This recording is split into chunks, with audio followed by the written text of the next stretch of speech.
Okay. So this is the Feizi Prison, and this is based on more a very legalist structure, strict rules, and as you can see, starting at the entrance, we have the yard. This yard very barren, not a lot of recreational activities. Extremely tall walls with barbed wire on the top to prevent anyone from even thinking about escaping. It's also very spacious. It's there's nothing blocking the way. There's no crevices, corners, or anything where people can hide and collude about what's going on and things like that. And so guards kind of have an eye on everyone at once.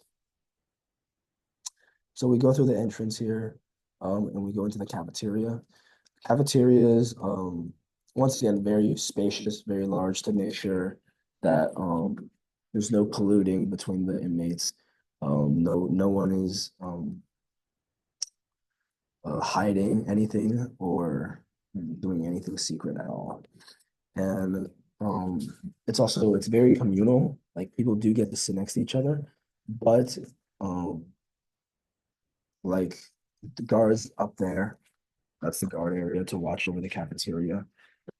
There's nothing much you can do to like attempt to escape or talk about escaping. And where you get served food, there's bars to make sure that there's almost no direct interaction between the inmates and the servers or the workers. This is to prevent like violence from the inmates or like hostages or something like that. And going into the living quarters, we have two. And downstairs, this is kind of to reinforce wanting to be in a better place, good behavior. This is for inmates with good behavior.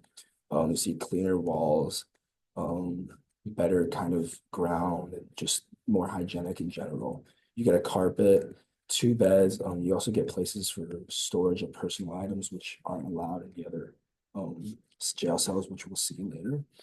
And you also get cleaner, more spaced out toilets and sinks. And so upstairs we have the prison for kind of bad inmates or inmates that aren't on the best behavior. And as you can see, it's a lot more unhygienic, not cleaned often. And this is done on purpose so that kind of this negative reinforcement of not wanting prisoners to be on any bad behavior, or else you get put in here. As you can see, cobwebs, smaller bed, very minimal hygiene with just small toilet and sink for basic hygiene purposes. Also, very small window to look out. And finally, for extremely like disbehaved prisoners, we have solitary confinement. And so this is supposed to be closed off. But this is not necessarily supposed to be used. It's more of a psychological terror for inmates to be on their best behavior.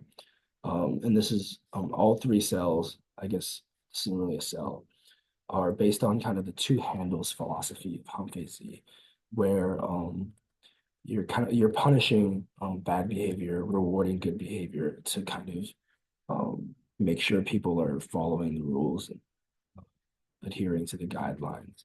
As you can see, this is not somewhere you want to be. Very small area, cramped, very thick walls to block out, insulate all sound from outside. So you have kind of an area of sensory deprivation. And there's two of these cells. And yeah, that's generally most of the things in the Hanfei prison. There's an upstairs area where the guards can watch over. And yeah.